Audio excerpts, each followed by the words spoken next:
On se retrouve plusieurs jours après le semi-marathon pour faire un petit peu un check-up complet de cette course. Donc on va pas se mentir, je pense pas que ça soit une course que je referai, du moins pas le semi-marathon, tout simplement parce que le parcours n'est pas oufissime. Autant les 10 km, ouais, je pense que c'est une course qui peut être sympa. Autant le semi-marathon, il n'y a pas d'intérêt, mais je vais vous raconter, je vais vous dire pourquoi. Et après, je vais vous donner bien sûr mon ressenti de la course. Comme vous entendez, il y a Louise qui est avec moi, donc ça met un petit peu de piment au vlog.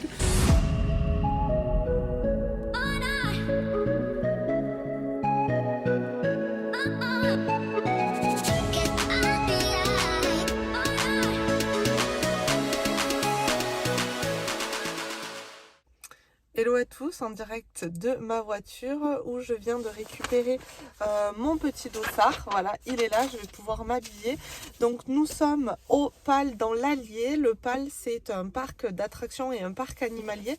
Voilà, ce matin, donc le dimanche, on est 17 avril, il y a le semi-marathon qui est en fait un report de 2020 que moi je devais faire en 2020. Donc mon dossard a été reconduit pour 2022.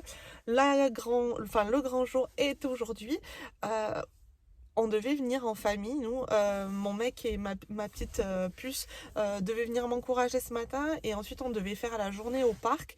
Cependant cette nuit, Louloute a été très malade, elle n'a pas du tout dormi, elle a dormi 2h30 sur la nuit, les parents aussi, mais voilà, mon mec ce matin a dit c'est plus prudent si avec Louise on reste à la maison, tu vas faire ta course si tu veux, tu rentres à midi et ça ira très bien comme ça.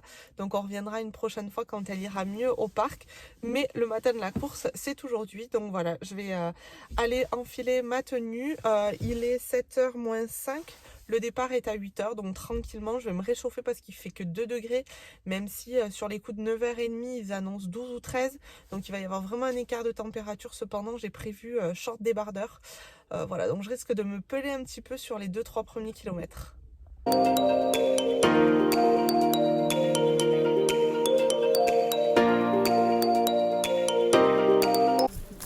Ça y est, j'ai enfilé les chaussettes, les chaussures, le dossard. On est à 10 minutes du départ. Je vais poser la veste parce qu'il fait super froid et on va rejoindre la ligne de départ.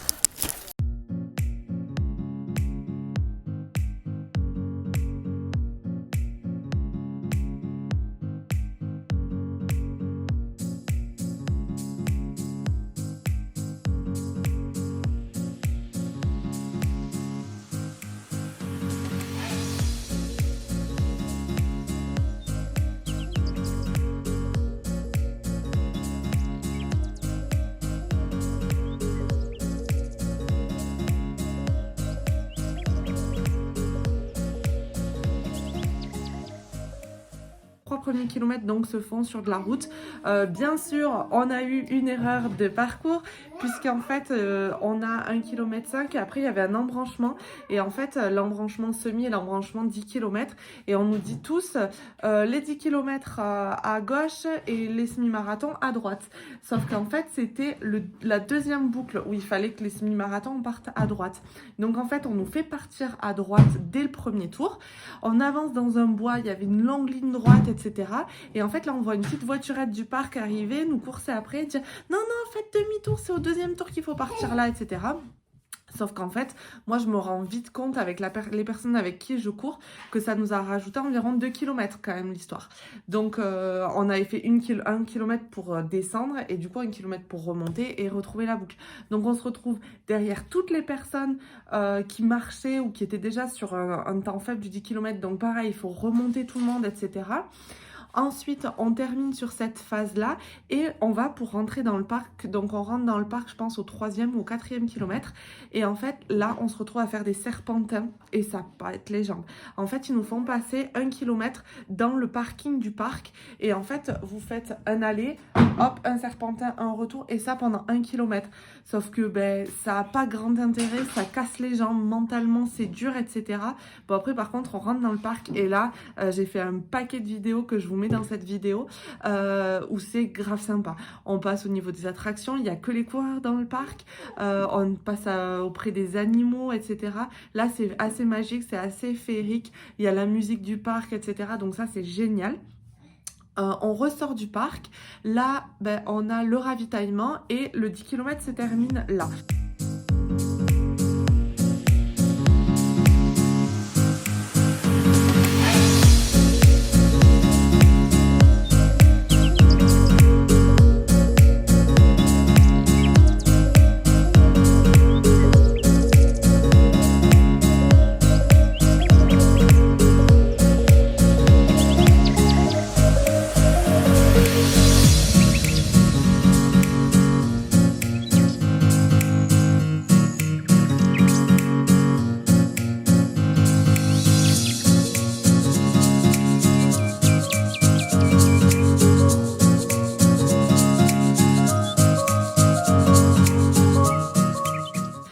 en fait, on repart. On repart sur cette ligne droite et ensuite, justement, là où on devait partir à droite.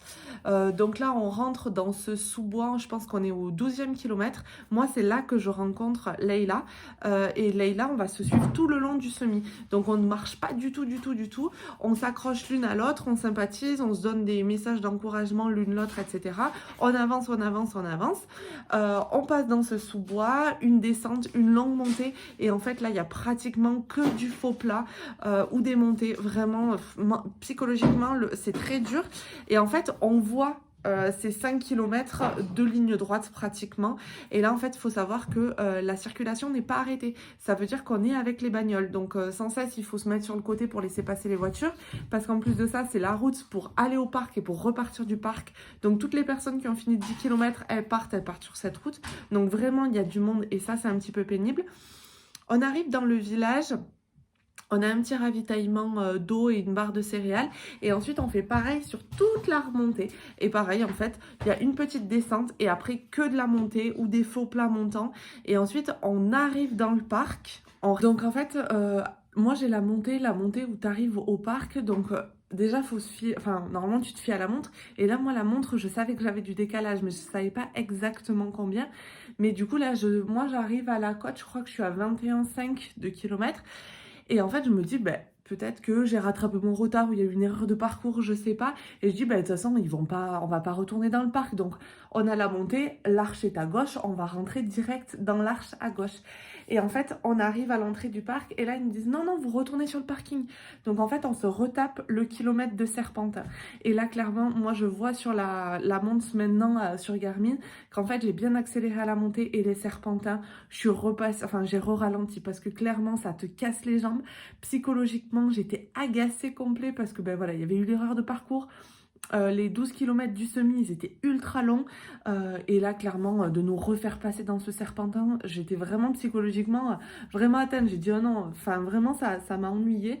Mais par contre, moi, je peux pas passer une ligne d'arrivée au ralenti. Donc, on sort du parking. Il y a 200 mètres pour aller à l'Arche. J'étais toujours avec Leïla. J'ai essayé de la tirer, mais là, moi, les jambes, elles déroulent et je passe la ligne d'arrivée rapidement entre guillemets où je lâche les chevaux, vraiment j'ai encore un petit peu de jus, je lâche les chevaux pour passer cette ligne d'arrivée le plus rapidement possible.